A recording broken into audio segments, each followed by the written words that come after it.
Clasificación B, bajo supervisión de un adulto.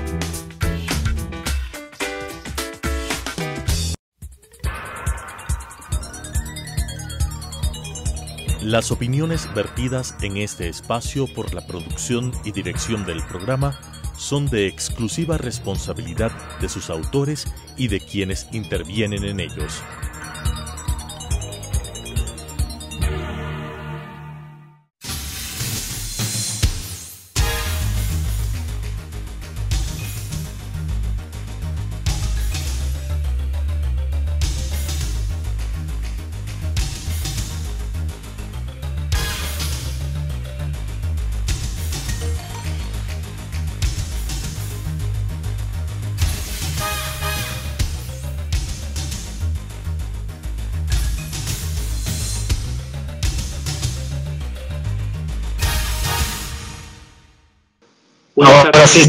Ahora sí estamos.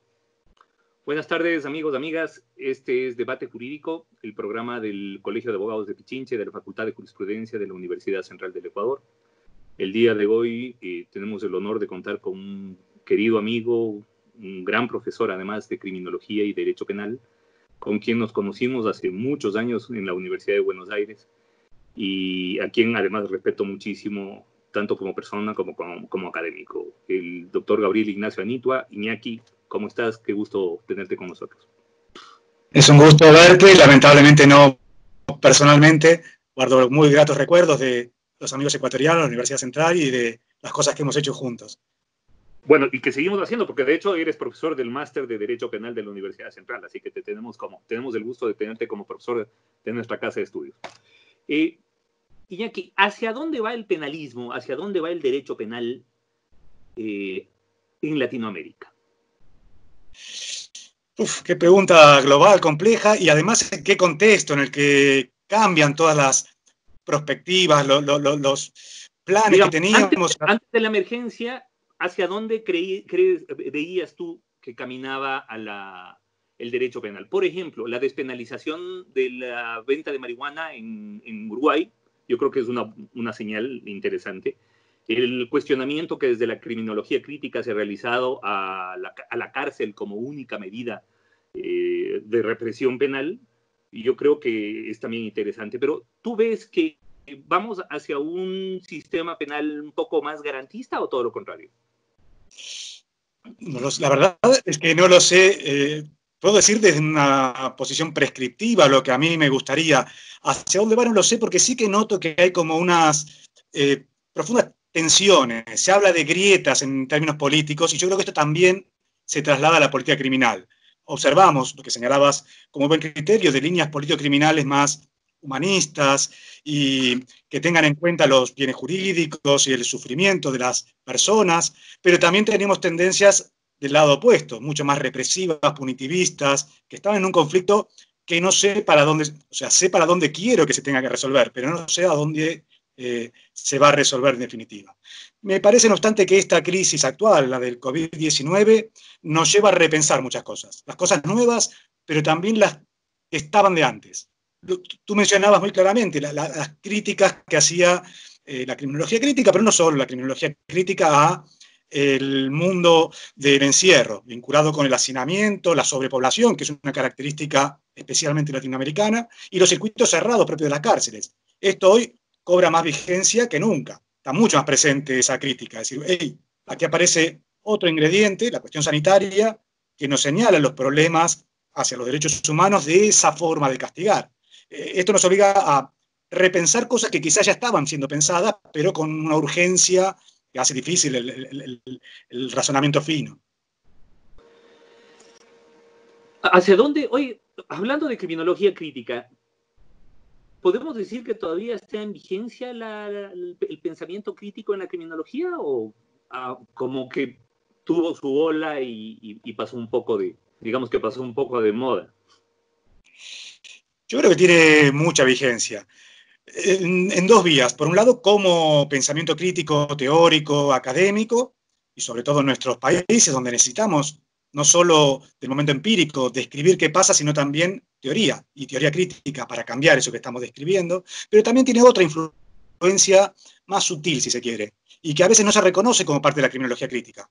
Cuando hablamos de alternativas a la prisión, el movimiento de las víctimas, el feminismo, todo esto es en gran medida una consecuencia de avances de la criminología crítica, que a veces no se aceptan como la criminología crítica, porque a veces el feminismo suele ser punitivista, las alternativas o composiciones pasan por otro lado, pero o el peso de las víctimas también. Pero todo esto surge sin duda de reflexiones de la criminología crítica. Y yo creo que es valioso reconocerlo también, decir, cuidado, aquí empezamos nosotros a tocar estos temas.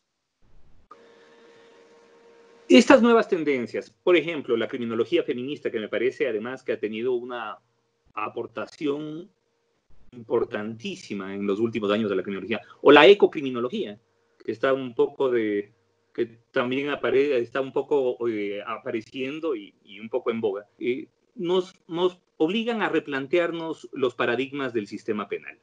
¿Tú crees que después, además, hoy por hoy, a propósito de esta emergencia, creo que todos los países están preguntándose qué hacer con los presos, si mantenerlos ahí, mandar un grupo a sus casas o cuál es la solución? ¿Cómo le ves tú? ¿Cuál crees tú que debería ser el enfoque del sistema penal en tiempos de emergencia? Es una gran pregunta que tendríamos que hacernos todos, evidentemente, sobre todo tomando en cuenta estas situaciones de urgencia. La cuestión de la cárcel es una prioridad. Es una bomba de tiempo realmente desde un punto de vista sanitario y tenemos que enfocar esto tal vez no con una gran teoría, sino con pequeñas problemáticas. La sobrepoblación es una. Esto que tú lo mencionaste, hay que reducirlo. No podemos tener la tasa de sobrepoblación que tienen las cárceles latinoamericanas. Esto tiene que haber una tendencia... En Ecuador, en 10 años pasamos de 9.000 presos a 38.000.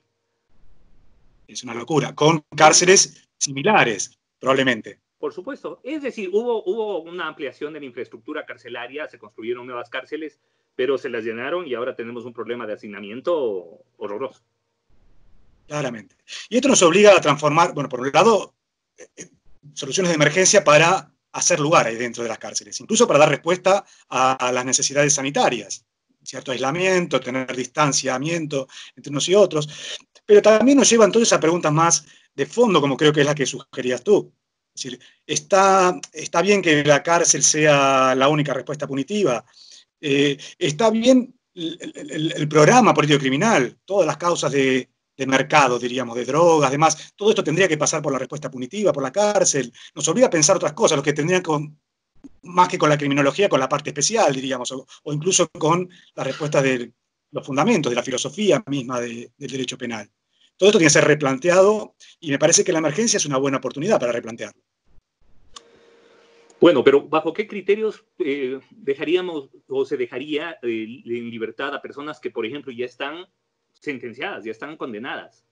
¿Cuáles deberían, a tu criterio, ser los parámetros que se utilicen para determinar quién se queda dentro y quién sale? Acá hay como dos posturas, según lo veo yo, quizá con un viejo resabio analítico. Por un lado está lo que sugiere la Organización Mundial de la Salud, la misma Comisión y la Corte Interamericana de Derechos Humanos, que nos habla de los llamados grupos de riesgo sanitario. Personas mayores, personas con algún tipo de inmunodeficiencia, alguna enfermedad. ¿Cómo hacer que estas personas que tienen más riesgo de morir por la enfermedad no estén en esos lugares? Pero por el otro lado está lo que yo considero quizá más importante, que es no solo tomar en cuenta los grupos de riesgo sanitario, sino tener en cuenta que aún para atender mejor a esos grupos, muchos de quienes quizás son autores de delitos muy graves, violaciones, homicidios, y tal vez no estamos dispuestos socialmente, políticamente, a que salgan en libertad o vayan a sus casas. Por lo tanto, hay que dejar más espacio en las cárceles también para estas personas. Y aquí tenemos que repensar lo que decía antes de el programa criminalizador.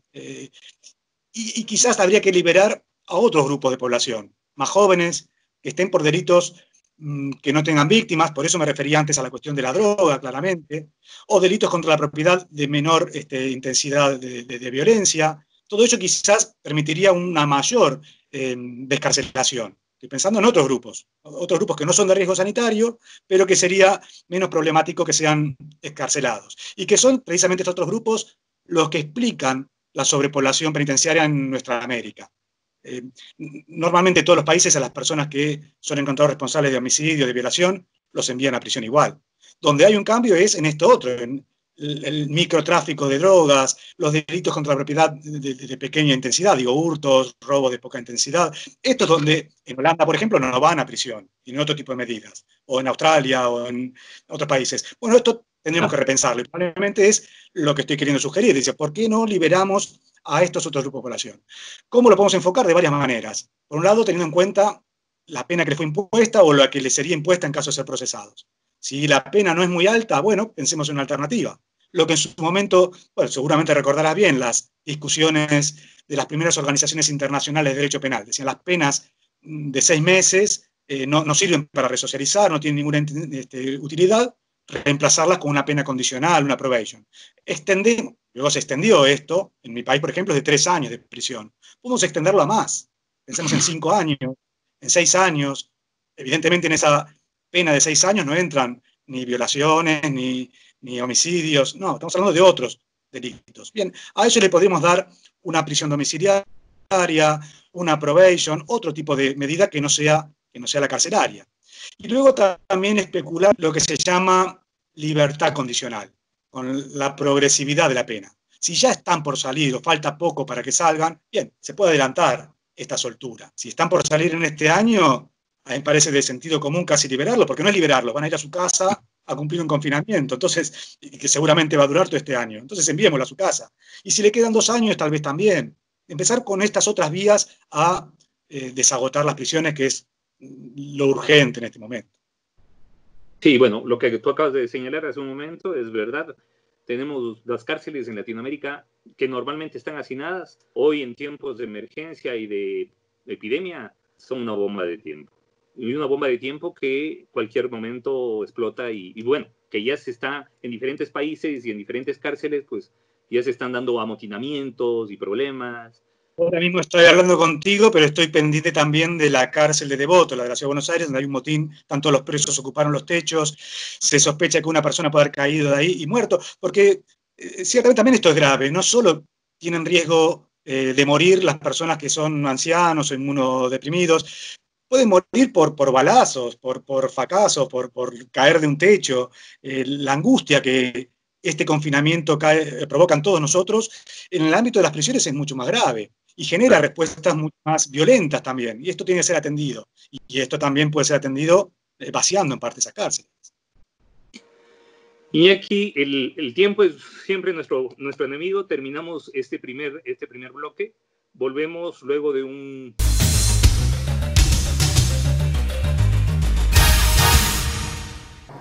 Adriana, cancélame todas las reuniones. No voy a ir a la oficina. Estoy con una jaqueca que no aguanto. ¡El jefe no viene!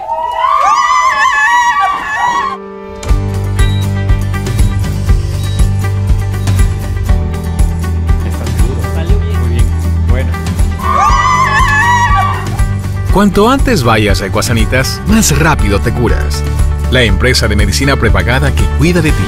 Ecuasanitas. Es bueno estar sano.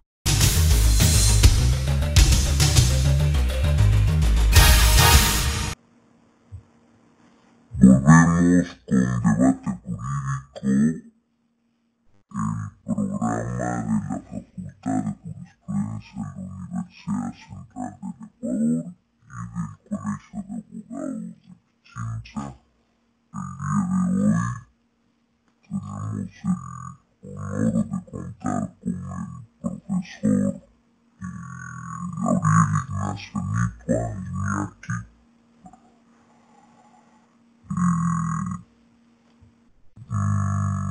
experto en criminología, con quien estamos abordando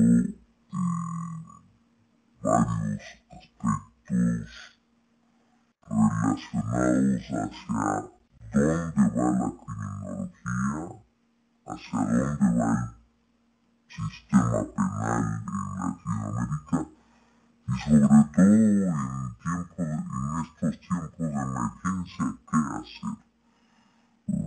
Uno de los temas que señalabas tú, Iñaki, en el primer bloque, es que debería ubicarse mecanismos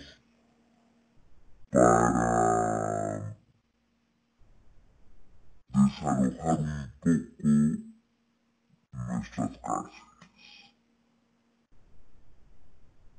Y señalabas un poco cuáles podrían ser los parámetros.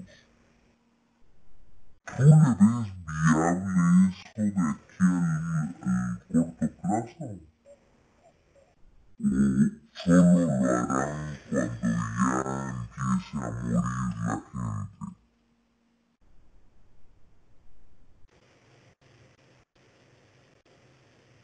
Yo espero que se actúe racionalmente y que desde todos los poderes públicos, el judicial en primer lugar, pero también el ejecutivo y el legislativo, se actúe antes de que haya estos resultados tan negativos, se actúe de tal manera que creo que están orientando bien a los poderes la respuesta sanitaria. La respuesta sanitaria dice, más vale lo hacemos antes que a posteriori. A posteriori ya es muy tarde, tenemos muchos problemas. Esto también me parece que puede llevarnos a reflexionar políticamente en los sentidos más amplios y también político-criminalmente, o en materia de controles, si se quiere. Yo recordaba ahora algunos cursos que di con ustedes, muchos compañeros que me estarán escuchando recordarán cursos de historias, de teorías criminológicas que vimos ahí en Quito, y hablamos muchas veces que emergencias sanitarias habían provocado consecuencias en los mecanismos de control. Las primeras grandes pestes dieron surgimiento a la propia respuesta punitiva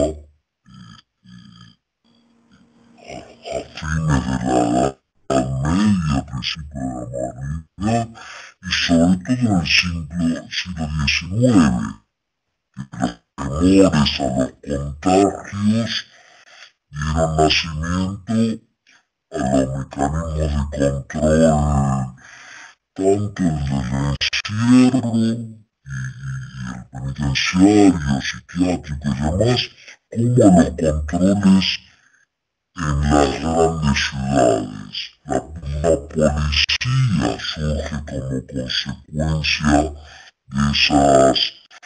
de esos temores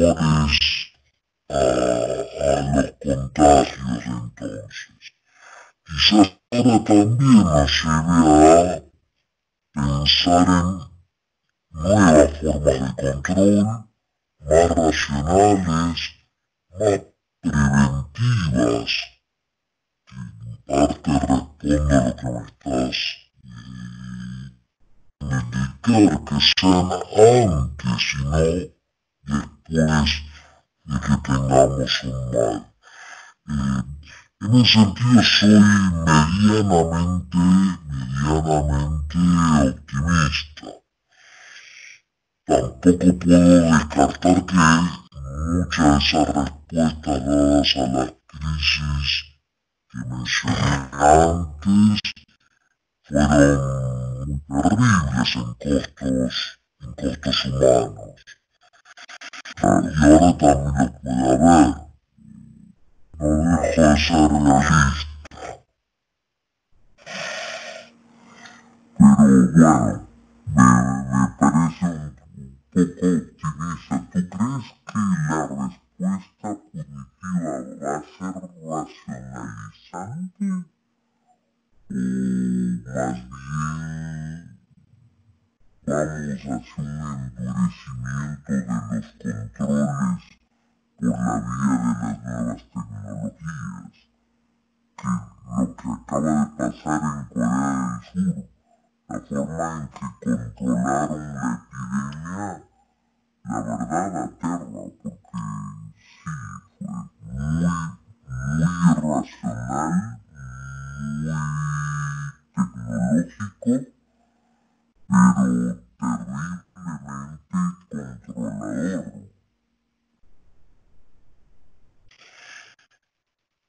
Más racional necesariamente tiene que serlo, más tecnológico también. No podemos ir hacia atrás en la evolución o el desarrollo de las nuevas tecnologías.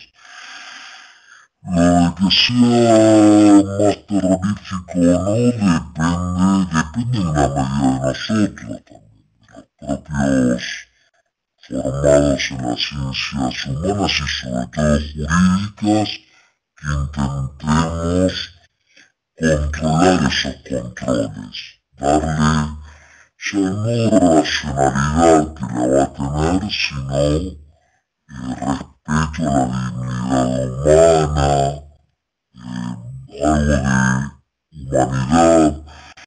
No necesariamente los mayores controles tienen que por qué ser más terroríficos también, incluso muchas veces pueden ser lo menos. Pensemos en su momento cuando pensaban en el control a través de la prisión contra la pena de muerte, por ejemplo, en los suplicios, que ciertamente afectaban más a la dignidad humana, más allá de los problemas que tiene la propia respuesta de la prisión. Es cierto que debemos estar muy atentos a la pérdida de ciertas libertades, el ámbito que conocemos,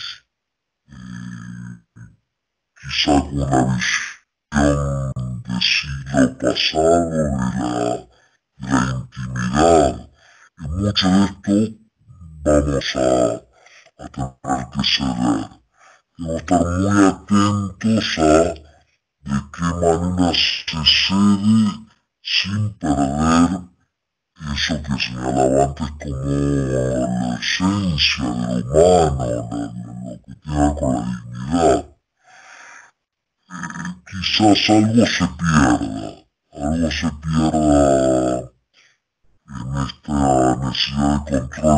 necesidad de control biotecnologizado. No es solo la tecnología, el internet y demás, sino también el control sobre aspectos muy íntimos que hacen a la salud, pero que son muy íntimos de cada ser humano. Esto es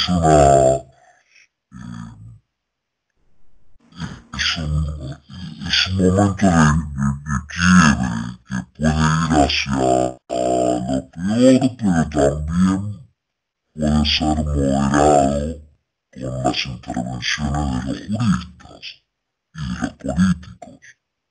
Más vigilar y menos castigar.